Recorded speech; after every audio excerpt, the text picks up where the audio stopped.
Okay, so we have a special guest for episode 6 now. I can't believe how fast it's all going, but yep, we're rolling through it. What a week. Might have to push to 2 soon with all the new stuff going on, but I'm going to give a layout of the episode quick. We have the Met Spanish radio producer, Brian Munguia, is with us today. So, Brian, thank you so much for joining. How's your off season been? It's been good. Trying to keep busy, and I can't wait for baseball season to start. All right. So speaking of baseball season, we have met at Citi Field before. I've been covering some games on the field. Pre-game, we do have some good talks sometimes. So let's talk about your career journey and what inspired you to pursue a career in baseball and radio production. So I think I worked before I worked with the Mets. I worked with ESPN. I did that for almost 7 years. 7 years with ESPN radio in New York. Back then it was 98.7. Right. So I did that. I was the board op / night producer / weekend producer, all these other titles. I did that and I really enjoyed it. I loved my time at ESPN. I learned so much from so many great people. But before that, I guess I will start a little born back. I went to Brooklyn College. That's where I got my start in radio and stuff like that. And thanks to a professor that walked me over to the college radio station and told me like, "Hey, you want to do sports, right? Let's go over." So he knew that I always loved sports, and he knew that was something that always was his passion of mine. And he's like, "Let me take you to the college radio station, and let me meet you to the radio professor." And I think at the time the program director or the assistant program director, I can't remember. And I was like, "Okay, cool." And we walked, and he's like, "Hey, this guy knows sports to talk." From I remember, this is how it came in my memory. Let's see what you could do for him. And they gave me like an internship. That's how it started. But the crazy thing is I did like intern for a sports radio show, but I was also the co-host right away. Oh, And I was wow. like, okay. I thought I was just gonna hand notes, but okay, whatever. And I didn't have chemistry with the radio host. He was great. He was a great guy. And he's actually was a student, just like me. And I Wow. was like, all right, let's see how this works. And he just started talking. He's like, "What are you good at?" He's like, "What sports do you like?" I was like, "I like baseball, I like basketball, I like soccer." He's like, "Okay, we'll do that. Do you know football?" Football's not my strong suit, but I could talk a little football. He's like, "Okay, we'll do baseball, basketball first, and let's see how that goes." And we literally did this. Like, I met him. "Hey, my name is so and so. Let's get on air." And I'm like, "Okay, all right, let's do this." I was like, "How many people listen?" I was like, "Oh, not a lot. It's a college radio station." I Oh, was like, "All man. right." So that's how I got my start. Right thrown into the fire. And then I guess I really like that. I love how talking to people, talking to on air. And I was like, "Yeah, I think I could do this. Maybe I could do a career about this." And so I did that. But then I don't know maybe I went a little long-winded. But then after that, I did they asked me, it's like, "Hey, you like basketball, so why don't we're going to start like a basketball radio TV broadcast." I was like, "Oh, okay." I was like, "Would you like to do color or sideline reporting?" I was like, "Sure." I don't know a lot about it, but I seen a lot of copy people from the world, and let me just do that. Let's see if that works. you know. So that's what they did, and I did that for I guess my last 2 semesters of Brooklyn College. That's where I went to school, by the way. Right. Again, and so I did that, and I was like, I really like this. I'm not good at play-by-play yet, but we'll see. And then one day, I think they asked me, "Hey, would you do play-by-play?" I'm like, "Yeah, sure." Mind you, at this time, we don't get paid for this. This is just like Mhm. extracurricular activities, club things, and stuff like that.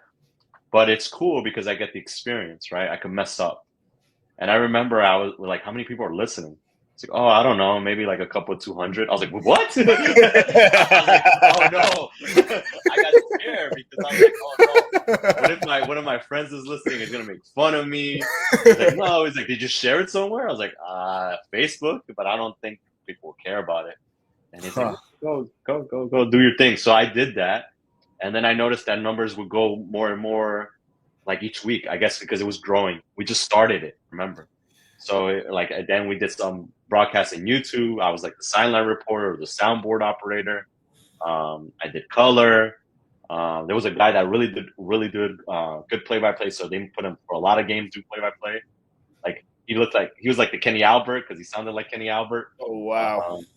So that's what I got my start. And then I moved to ESPN. But I don't know. Did I answer your question? I feel like I went on a little tangent there, but You you tell definitely me, answered Julian. it, and then some, and then that's all a phenomenal story, I would say. Like, really cool how you were thrown to the fire and you still excelled and had to kind of do some trial and error stuff. I definitely know like what that's like a little bit. So, like, what was your passion in sports? What made you want to do sports specifically? Were you growing up a big sports fan? Was it, like your family or something? Like, did you watch a lot of baseball? Yeah, yeah. So I guess my mom was the big baseball fan. She's the one that got me into it. She was a big Mets fan. She came to Oh, the states. She came to the states in 1984. like the other side of the coin is the Yankees losing him, and which is kind of really rough for a multitude of reasons. Like, I have two questions for you. One, how do you think they did recovering in it? And two, like, do you think they'll be able to like make up for the loss of it as time goes on? Or do you think it's going to be like catastrophic to them? Mm.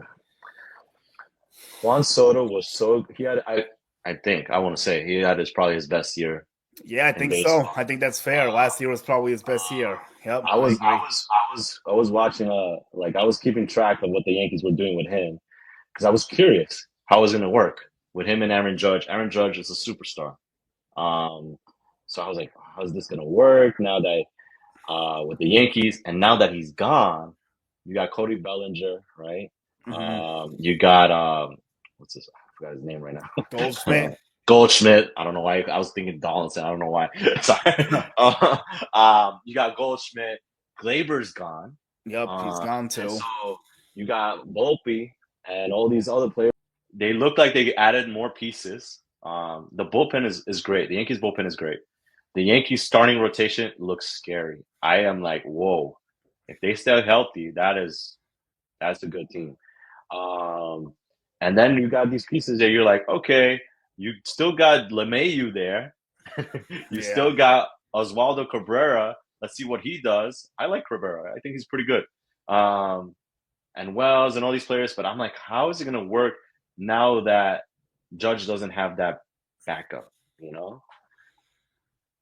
Julian, you know the Yankees more than me. How do you think they're gonna do without Soto? Like, because Soto is such like when you face And him, you're like, well, should I walk him? Should I pitch around him? Should Yeah. I, in a big spot? Or who should I face? Judge or Soto? Who am I going to face? Who's going to hit me hard? You know, now it's the question mark that every pitcher or every manager has to face when they're facing the Yankees. and so like I don't know who's that protection for Judge now, is it Cody Bellinger? Yeah, I agree with you on there's a lot of concerns. Like what they did was they basically tried to go with run prevention, which they did a good job of. Like they fixed the defense a little bit. Third base is a huge question mark. Maybe it is Cabrera that fills the job. That would be good to see if he can step up and take the job. I think like their pitching is excellent, like you said. It's really strong. It might be the strongest staff I've seen them assemble in quite some time, probably. But the problem is going to be, like you said, Aaron Judge doesn't have any legitimate protection anymore. Giancarlo Stanton's already hurt, and we don't know what's going on. There's something really mysterious with that. I have no idea what it is. Like, I'm not sure how much time he's going to miss. Like, it's not looking like he's going to play an opening day. He was going to be the protection. That's not going to happen right away. Bellinger, maybe it's Jazz Chisholm, maybe it's Austin Wells. I mean, Wells hit well in the 4th spot last year, but those are such big drop-offs from Juan Soto. And no disrespect to those 3 players because I like them all in different elements, but like they're not Juan Soto, obviously. They're not going to get on base as much as Juan Soto, which is another problem because the Yankees on base percentage is going to go way down this year without him. And like they didn't get anyone close to like replacing that base ability of his. So it's gonna see, are they gonna be able to win these pitchers duels? Like that's what it's gonna come down to me. Like I don't think the offense is good enough to win games on its own, really, unless Aaron Judge goes off and we get some surprise performances from like the Volpes, as Dominguez is, like Wells, like and a few others. Yeah, I'm curious to see how Dominguez plays. I'm very curious because I've been hearing about Dominguez since he was like 16, the Martian, right? Yep. Like I remember working in ESPN at the time, and I'm like, oh, this kid, the Martian, you gotta see what he did. He hit these moonshots, and I'm like, I remember like my coworker would show me, and I'm like, whoa, like this kid is special. It's like, yeah, they say that he's like named after Jason Giambi. I was like, wait, what? And I'm Yeah, like, which so I really like too. he's stocky like Jason Giambi, but I'm like, but this kid is all like, he's huge. And I'm like, I want to see how this guy plays. So I'm very curious to see how that works. I know his defense is not great, but I want to see how he hits, you know? So like, like this Yankee team for me is very interesting, especially with everything that happened last year. So, yeah, I'm excited. I'm very curious to see what Aaron Boone does here and there, what he puts as a protection. Like maybe in the last game or the last couple of games of spring training, we'll see a Yankees lineup. Yeah, I'm still curious what it's going to actually look like. We still don't know like what they're going to do. Like we don't have a third baseman that's anywhere close to being starting. It stands out. The ZH might be a guy named JC Escara maybe, and he might catch a little bit, which I really like. And we'll see, hopefully he makes the team. Ben Rice is going to get some looks too without Sand. So we'll see. Their depth's going to be tested. I don't think their offensive depth is that great losing Soto, and now Stan's down too. It's like I would have liked them to do more probably from that side, but yeah. I really thought, sorry to cut you off. I really thought they were going to get Bregman. I was Yeah. like, maybe if it was George Steinbrenner, Bregman would have been on the Yankees already. Just because that seems like a player perfectly for like he plays great defense. Put him at third base. You're safe there. Now nobody's gonna no errors. You're gonna protect the hot corner. But now I don't know. Now he's a Red Sox. Yeah, that too. The fact he went to Boston doesn't help anyone. But I mean, at least the Yankees wrestled free away from the Red Sox because they couldn't let him go to Boston. But yeah, and like, do they try Arenado? I think the money is a problem there. I don't think they're that interested. But maybe if it falls into their lap, they would try. I don't know. We'll see if they would want to go that route. It's actually really interesting because he's traveling today, this is a little bit rare. I want to see what you think about this. So Arenado's actually traveling with the Cardinals today to play at Steinbrenner. So he took the bus for like 3.5 hours, which is very rare for a player of his caliber to do that. So I'm wondering if he's trying to showcase himself to the Yankees and be like, hey, come trade for me. Like, I wonder if he's trying to like prove a point with like making this trip. Like, I don't know. I like I love how he plays defense. Arenado, oh my goodness, that man, Excellent. like, oh my, I was like, if I would want to have my boys play baseball and play third base, I would love for them to learn from Arenado because the way he does it is so relaxed. It never seems like he's like, oh, a ball is gonna come short or whatever. His timing is perfect, and I'm like, oh my goodness. I remember, and on the sidetrack, when when the Mets had a third base situation, right? Vientos, Beatty, who's gonna play third base? And I remember there was a couple of my friends on the field. There was someone like, why don't the Mets go after Arenado? I think he'd be perfect over here. I'm like, I told them, I was like, I want to give Vientos a shot. I see something in him, and I'll say this because I said this to a couple people. Vientos, the way he bats reminds me of Alex Rodriguez. Oh, wow. And they're like, wait, what? No, he doesn't. He's nothing like Alex. I don't know. Maybe it's the sunglasses. Maybe it's that or the whatever, the paint or whatever. That's so it's funny. Something about him that reminds me of Alex Rodriguez, A-Rod. Because I'm like, A-Rod was special. Let's say that he was when he was MVP, 3-time MVP. His defense was amazing, right? Vientos is young, right? And then I'm like, there's something about Vientos that reminds me. I don't know. Maybe I don't know what it is. Maybe people will figure it out later when you post this up. When you put this up, it's just something about him. The way, and then he showed it to me when he faced the Dodgers when he was in the playoffs. I'm like, there it is. This guy has something special, but he hasn't shown it yet. And then when I saw him, I'm like, oh my goodness. And I remember I used to tell the play-by-play broadcast of the Mets, I was like, don't give up on him. I was like, I never give up on him. No, but I could see that you want someone else, someone experienced. Because he did, I was like, he's like, no, but he's like, there's something about him, and you could like there's a fan that sits in front of us. Shout out to Dave. He knows. I would always like Vientos, watch. I me and him, I would just look at him, look, watch. He's gonna give a good at bat, and he did. When he gave that first walk off to the for the Mets, and then they sent them down, I was so devastated for him. I was like, wait, what? This guy, what are you doing? No, keep trying him. I'm telling you, he's gonna be good. And then what he did afterwards, he's like, I am gonna. It's kind of like the Michael Jordan documentary, and I took that personally. He did take that personally. True. He did take it. Vientos went off, and I was like, this guy is special.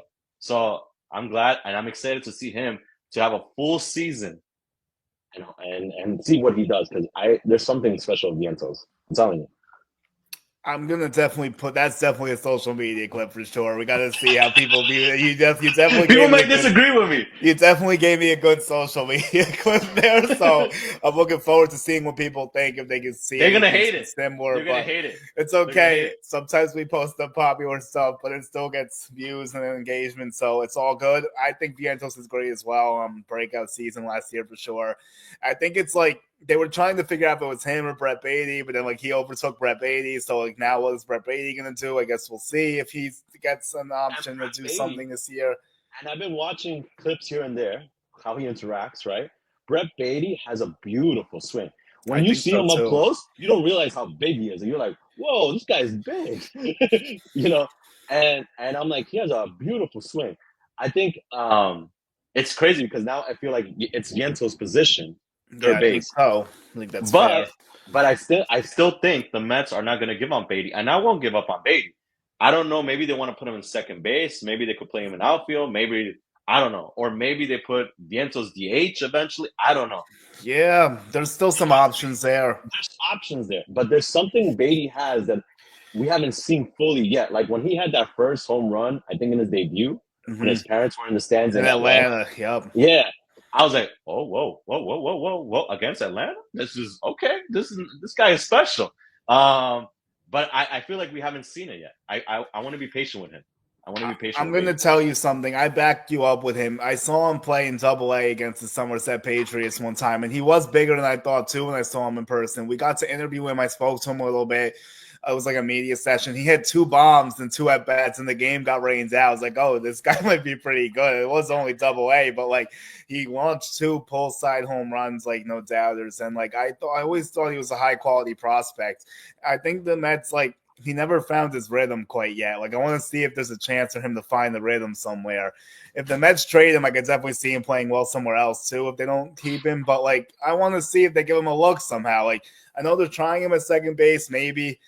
Outfield this year might be a little bit tough because, like, he can't really play center. Your corners are kind of full with Soto. And then, like, if they're going to do Nimmo or McNeil, maybe, although maybe they could play Beatty instead of McNeil. That's definitely a possibility, I would say, at this point in time.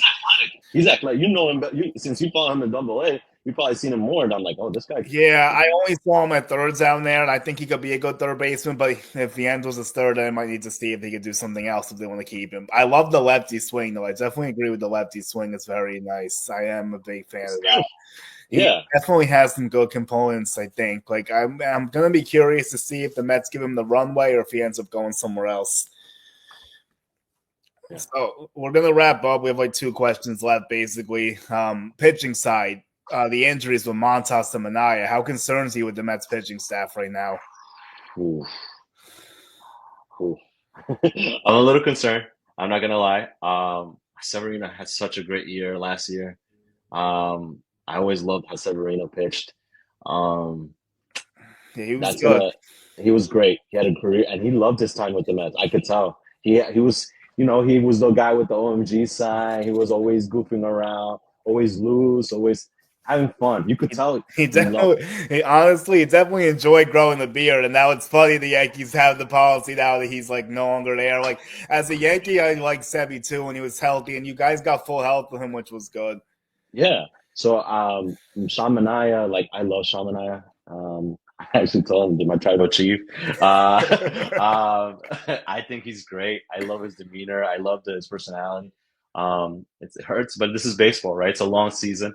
It happens. Montas, Well, we hope he could do better. We'll see when he comes back. I don't know. This seems like the question marks also when he could come back. Yeah, there Um, definitely is. so I hope there is some players that I'm curious. Blackburn, how he's gonna pitch. He had 2 starts from what I remember that were really good before he got into the IL. And then Canning, I haven't seen him really pitch, so I can't say. Uh, then Senga, if Senga's healthy, if Senga is healthy, you have your ace. They need But him. they need him. Senga is so cool and collective.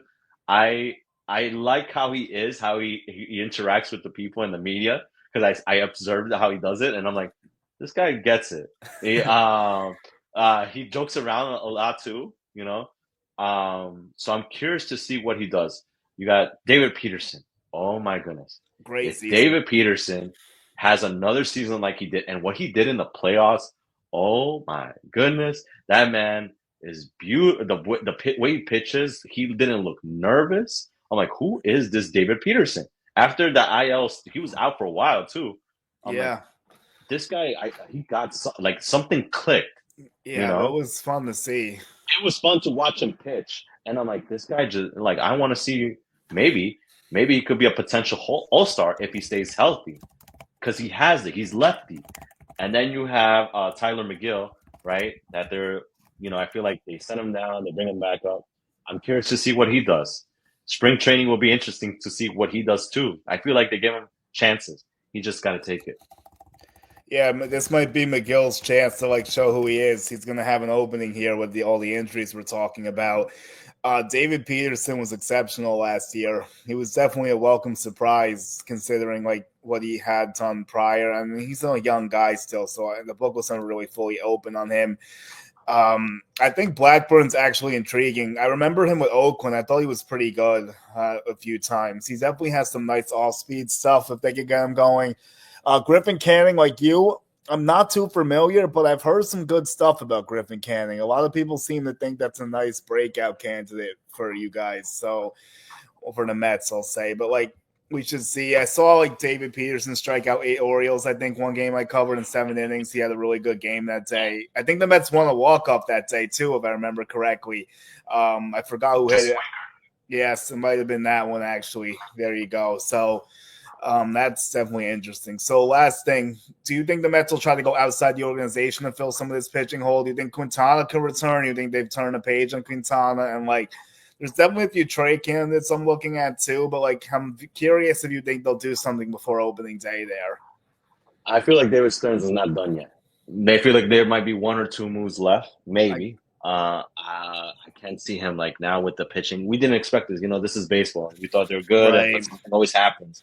Unless, because I know I also hear about this kid, Brandon Sprout, right? I heard a lot of good stuff about I him. heard a lot of good stuff, so I'm very curious to see what they do. I think he did finish last year. I'm pretty sure he finished last year in AAA. Yes. So I'm curious to see if maybe they eventually give him a spot start around here somewhere. I don't know, but I know he's not going to start the Mets in the beginning of the season. Okay. But if they want, I know if they want, Quintana was so good in the playoffs.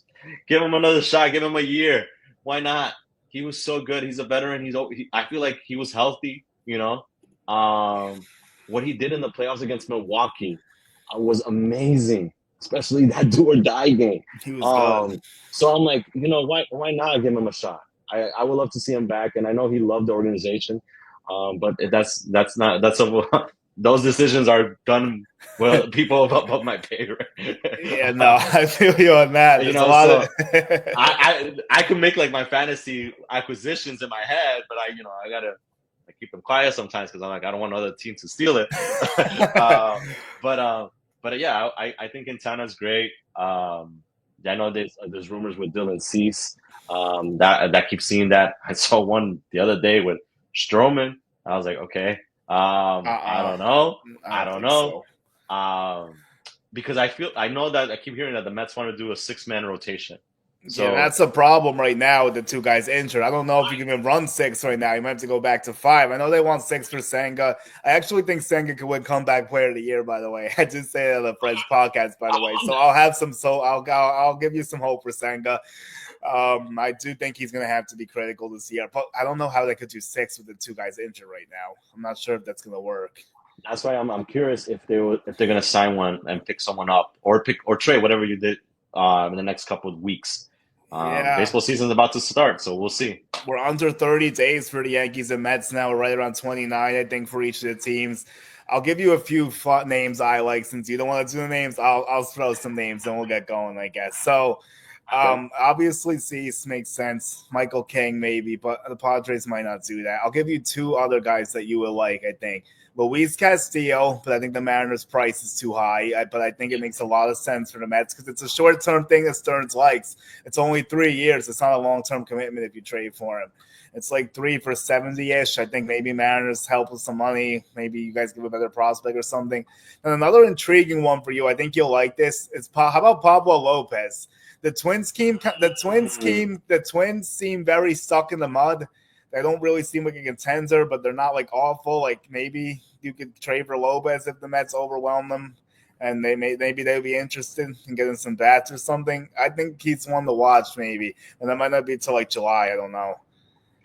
Oh, I like Pablo Lopez. I remember there was a game, one of the first, was it first or probably early games I remember. He struck out like 10 against the Mets when he was a Marlin. And I was like, oh my goodness, this guy, why can't we solve him? And then I think he was a Twin and he did the same thing. And I was like, oh, what? I guess he just loves facing the Mets. I'm like, this guy is great. I'm like, why can't we have a pitcher like that? Yeah, that will be done by Stearns and their department to figure out what they want. But yeah, those are good choices. Yeah, I think Lopez also fits the bill too. I think he has like 3 years, like 65-ish left. So like it's not another awful long-term commitment. So like I don't know. Maybe those are things they could explore later in the year. Those 2 would probably take some time to develop. I don't think you would see those that quickly, but maybe. I think that'd be cool. So Brian, thank you so much. This was awesome. Let everyone know where they can find you and maybe some more plans you have for the upcoming season. Yeah, so they could find me on Instagram and Twitter, Brian M Radio. I don't know, I made it very generic, but I'm trying to figure out something. Maybe I'll change it to something else, but for now it's Brian M Radio because I work in radio. So yeah, they can find me there on Instagram, Twitter. I'm trying to do some content also on TikTok because I feel like that's another platform that is growing. Well, it is already big, but yes. I feel like that's another good thing to use for sports. You can follow me there. I am excited for this season because there's some things I have up my sleeve. I just haven't revealed them yet. Okay. I'm going to try some new stuff with the Spanish radio broadcast. I discussed it with my boss and he's like, okay, all right, we'll try to test those out. So there's some things that are in the works. I just can't say them yet. Okay. It's cool. I'm going to test them out soon. See how it will work. But yeah, I'm excited for the season. Hopefully, I could interview some players here and there. Nice. Just like you, Julian, because you do a great job at that. Thank you. I appreciate it. I'm trying. I know because there's so many players that I feel like we need to hear their stories, where they come from, how they got there, how they grew up, and we don't know that. But it'd be cool to figure out what they like. I don't know. Maybe they love scary horror movies. Maybe they like, I don't know, rom-coms or stuff like that, Yeah, I try to get off the field with them too as much as I can. We're going to close this show down like 10 minutes or so, me just sounding off on a bunch of Yankees topics. So, Giancarlo Stanton, what is going on? What do I know? What do I think it is? I can only give you my best guess based on talking to a few people. His 2 elbows are shot. He hasn't swung a bat in 4 to 5 weeks. But this story is so strange because there's so many different layers to it. So we hear that he's going to New York to get testing. That's how it begins. It was late, like I want to say Monday night maybe. So we hear that. Then it kind of gets refuted. Aaron Boone's like, oh, he's in New York for personal matters. And he'll share with you if he wants to. Like, what does that even mean? Like, what is it?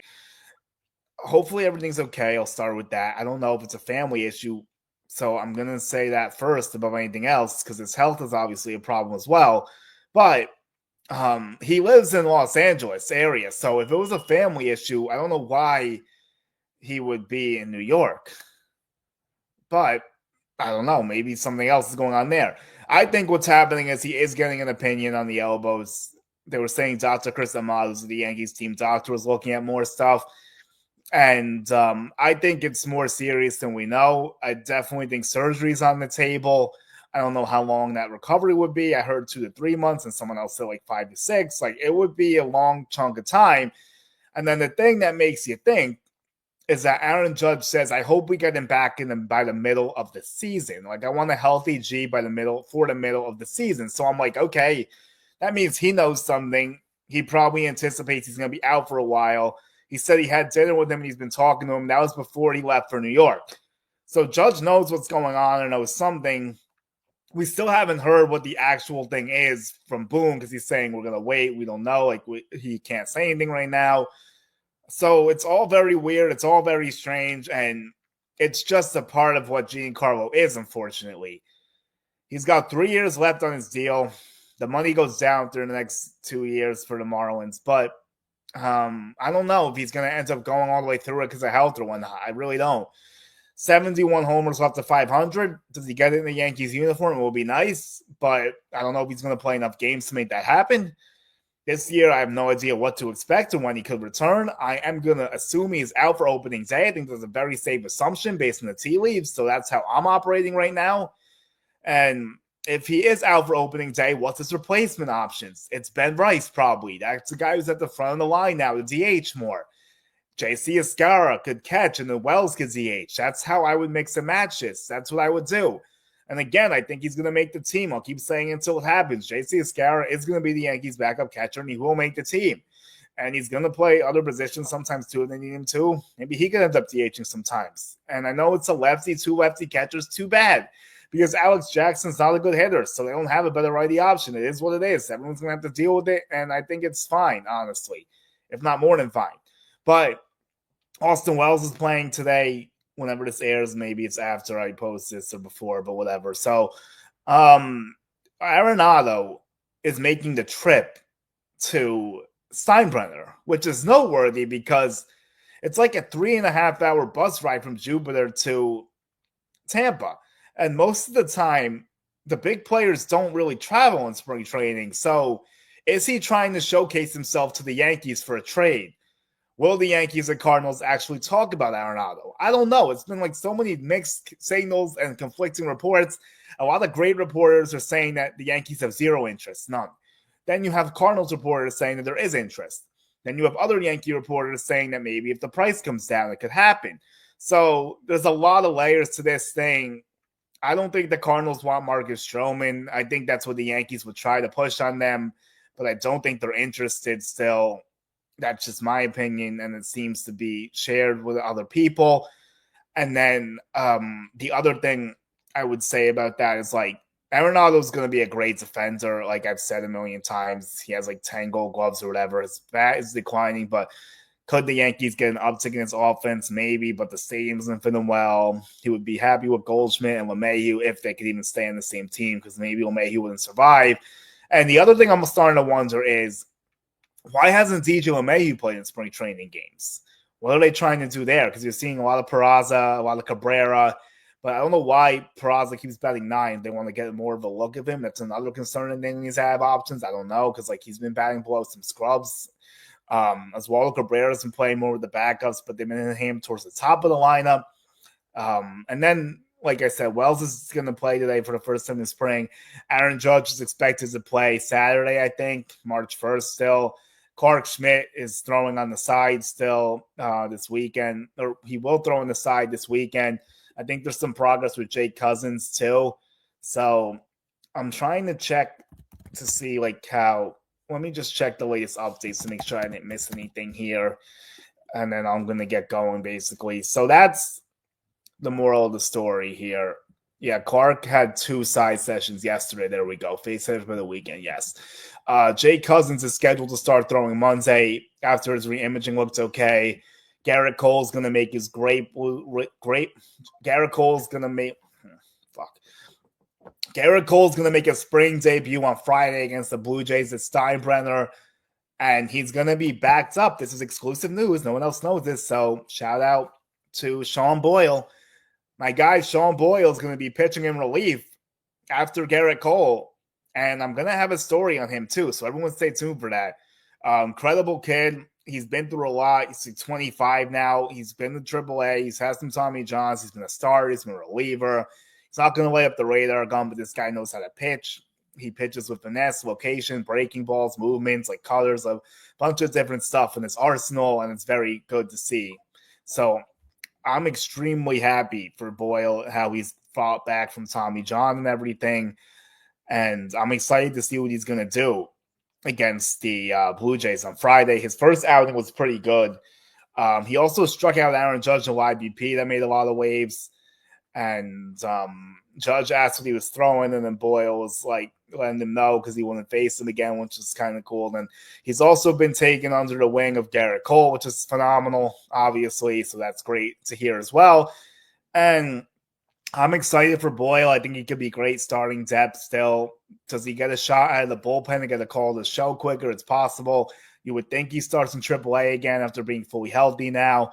So I really want to see what Boyle does this year. I think he's a very under-the-radar prospect. I've had the pleasure of interviewing him twice. I've known this kid for like 3 or 4 years now, and he's a great person and great pitcher. So nothing for the best for Boyle. For my final thing here, John Heyman is reporting that the Yankees are out of loot, which is absolute nonsense because they have enough money to do whatever they want to, but Hal Steinbrenner is not making any sense to me right now. The Yankees are already over the tax. They're over. They might not be able to trade Marcus Stroman. If they can't, they're going to stay over. He's saying they're 307, even though more projections showing 305. But as I mentioned the other day, let's say JC Escara and Tyler Matzik make the team, and Aaron Boone did talk on Matzik today, so I definitely think that's possible. That's an extra $2 million in salary, basically, that's going to bump up the payroll even more. And if they trade Stroman, like, they're not going to get that much relief. Like, the most they would get is probably $8 million. That's optimistic at this point because Andrew Heaney just signed for $5 million, and he was very comparable to Stroman last year.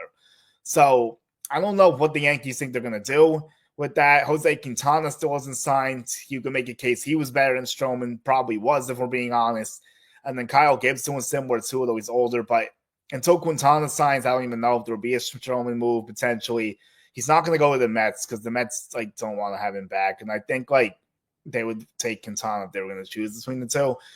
Although they don't like his metrics, which is odd because he pitched really well for them with ERA and like the playoffs, like Brian mentioned earlier. But I don't know what's going to happen with Stroman. I really don't. I don't know what's going to happen with Stroman. I really don't. Could the Tigers or the Rangers be a fit? Maybe. Angels possibly. Like those have been some teams floated. So Reds have been mentioned, but I don't really think so because like the rotation's fine in my opinion. But to say the Yankees are out of money is just not true. He just doesn't want to spend it, and it makes no sense because this lineup is at least a hit or short. And I think they need to figure out how to do it. I don't know who the guy is. I don't know if it's Arenado. I don't know if it's someone we're not thinking about. Like Justin said the other week, a Gio Urshela type would be perfect with third base. Do they bring in the JD Martinez if Stanton's going to miss a lot of time? It has to at least be considered, I would think. But I don't know if they're going to spend more. I really don't.